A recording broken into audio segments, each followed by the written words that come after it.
Shalom Bapak Ibu, berjumpa kembali di acara Rehat Renungan di Hari Jumat dengan saya Dupin Maulana. Mari kita mulai acara kita dengan berdoa terlebih dahulu. Mari kita berdoa. Tuhan, terima kasih untuk malam hari ini Kau pertemukan kami kembali ya Tuhan Yesus. Melalui online YouTube ini ya Tuhan Yesus, kami percaya jemaat GB Ruko Gerhaniaga dapat terberkati dan semakin bertumbuh dalam pengenalan akan Tuhan. Berkati kami semua, kami siapkan hati kami untuk mendengarkan firman Tuhan dalam nama Tuhan Yesus Kristus. Amin. Shalom Bapak Ibu, kita ketemu kembali dalam acara Rehat. Hari ini saya diberikan kesempatan untuk menyampaikan firman Tuhan dengan judul Bersama Tuhan dalam Setiap Perencanaan.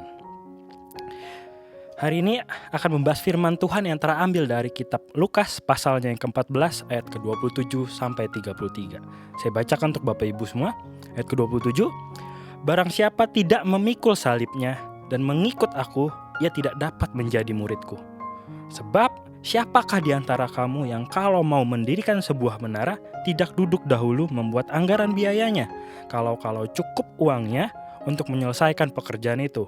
Ayat 29, supaya jikalau ia sudah meletakkan dasarnya dan tidak ada yang menyelesaikannya, jangan-jangan semua orang yang melihatnya mengejek dia. Ayat 31, sambil berkata orang itu mendirikan tetapi tidak sanggup menyelesaikannya. Atau raja manakah yang kalau mau pergi berperang melawan raja lain tidak duduk dahulu untuk mempertimbangkan apakah dengan 10.000 orang ia sanggup menghadapi lawan yang mendatanginya dengan 20.000 orang? Jikalau tidak, ia akan mengirim utusan selama musuh itu masih jauh untuk menanyakan syarat-syarat perdamaian. Demikianlah pula lah setiap orang di antara kamu yang tidak melepaskan dirinya dari segala miliknya tidak dapat menjadi muridku. Ayat pembacaan Alkitab kita yang kita ambil dari Lukas 14 ayat 27 sampai 33 menceritakan sebuah kisah di mana Tuhan menyampaikan kepada murid-muridnya dan para pendengarnya pada hari itu betapa pentingnya sebuah perencanaan. Saya mengutip Bapak Ibu dari salah satu tokoh penting dalam sejarah pendiri bangsa Amerika, Benjamin Franklin. Satu kalimat bijaksana dari beliau bilang begini, if you fail to plan, you are planning to fail. Artinya, jika kita gagal dalam membuat rencana, kita sedang merencanakan untuk gagal. Jadi dengan kata lain, betapa sangat pentingnya sebuah perencanaan itu.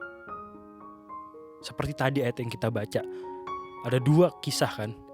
Yang pertama kisah tentang seseorang yang membangun menara, satu lagi seseorang yang ingin pergi berperang. Semuanya itu dimulai dengan perencanaan.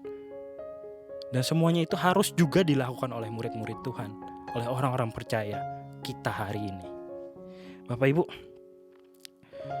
perencanaan dalam hidup sangat penting.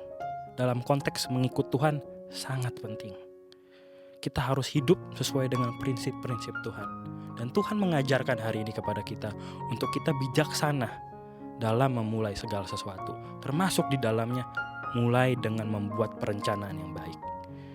Ada satu hal mendasar dan penting yang harus kita sadari dari pembacaan Alkitab kita hari ini. Ini adalah kebijaksanaan dalam merencanakan. Dari awal kita sudah diberitahukan bahwa penting untuk mempertimbangkan segala aspek. Betul ya? Terlibat dalam berbagai perencanaan termasuk di dalamnya ada biaya, waktu, dan sumber daya lainnya.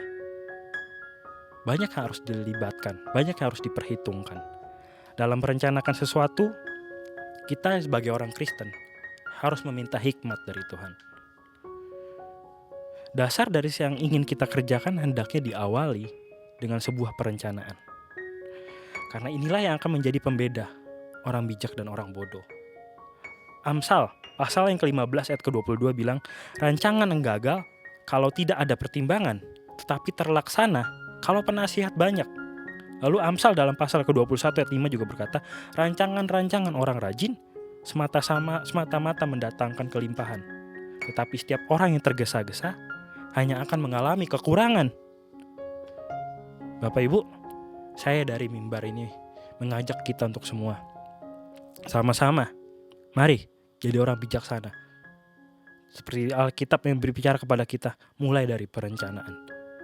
Kita libatkan Tuhan dalam perencanaan kita. Apapun. Mungkin dalam studi kita, pekerjaan kita, mungkin dalam masa depan kita yang mungkin sedang hari-hari bergumul tentang pernikahan. Kita buat rencana yang Tuhan ada di dalamnya. Apapun perencanaan kita yang buat hari ini, saya percaya dapat berhasil jika Tuhan terlibat di dalamnya. Jadilah orang yang bijaksana, mulai dari perencanaan. Kabar baiknya juga Bapak Ibu, dalam Amsal 19 ayat 21 bilang, banyaklah rancangan di hati manusia, tapi keputusan Tuhanlah yang terlaksana. Jadi dengan kata lain, jika kita ingin membuat sebuah rencana, libatkan Tuhan. Kita berdoa, memohon petunjuk Tuhan untuk sesuatu yang akan kita putuskan. Hendaknya keputusan yang kita buat dalam rencana kita sesuai dengan pikiran dan perasaan Tuhan. Dan terlebih, apapun yang kita rencanakan, saya berharap mempermuliakan nama Tuhan. Kemudian kembali ke pasal 14, Lukas pasal 14 ayat 27. Di situ berkata, barang siapa tidak memikul salibnya dan mengikut aku, ia tidak dapat menjadi muridku. Berkaitan dengan topik perencanaan. Jadi maksud Tuhan di sini adalah kita yang adalah murid-murid Tuhan dituntut kesungguhannya. Kata memikul salib merupakan simbol dari komitmen, kesungguhan, ketekunan, kesiapan kita dalam kita hidup bersama dengan Tuhan. Dan hidup bersama dengan Tuhan dimulai dalam perencanaan. Oleh karena itu, mengikut Tuhan Yesus memerlukan kesiapan. Tuhan sendiri yang bilang kok, hitung dulu anggarannya, hitung dulu semuanya, ikut aku. Kenapa? Karena ketika kita mengikut Tuhan, banyak harus kita lepaskan. Apa? Kebiasaan buruk kita, egoisnya kita, manusia daging kita, yang masih ingin menang sendiri, yang masih mungkin memilih dosa daripada Tuhan. Kita harus tinggalkan itu. Kita harus merencanakan hidup kita menjadi semakin hari semakin baik, berkenan di hadapan Tuhan. Karena itulah tugas kita sebagai murid-murid Tuhan. Bapak Ibu, jika kita adalah orang-orang yang sungguh memilih Tuhan, dalam hidup kita akan berusaha terus untuk menyenangkan hati Tuhan. Visi dari gereja ini, GB Ruko Gerhaniaga, adalah menjadi umat yang menyenangkan hati Tuhan. Maka saya berharap dan berdoa kiranya jemaat Tuhan di tempat ini adalah jemaat-jemaat yang dalam perencanaannya menyenangkan hati Tuhan. Terakhir saya tutup dengan Lukas pasal 14 ayat 33 yang berbunyi, demikian pula lah tiap-tiap orang di antara kamu yang tidak melepaskan dirinya dari segala miliknya tidak dapat menjadi muridku. Jika perencanaan yang kita buat hanya membuat kita semakin jauh daripada Tuhan, pasti ada yang salah dalam perencanaan itu. Kita harus introspeksi diri kita harus tanya kembali apa yang Tuhan mau dalam hidup kita. Jadilah rendah hati, termasuk ketika kita memulai perencanaan. Bapak Ibu, sekali lagi kita tunjukkan kasih, kesetiaan kita kepada Tuhan. Mulai dari perencanaan hidup kita. Apapun yang Bapak Ibu hari ini sedang rencanakan, saya tidak tahu, tetapi Tuhan tahu mana yang terbaik. Oleh sebab itu, datang kepada Tuhan, bawa perencanaanmu kepadanya. Biarkan Tuhan berkehendak atas rencanamu. Tuhan pasti akan tunjukkan yang terbaik untukmu, yang terbaik untuk jemaat GB Ruko Gerhaniaga. Tuhan Yesus memberkati kita. Izinkanlah saya berdoa sebagai penutup. Mari kita berdoa.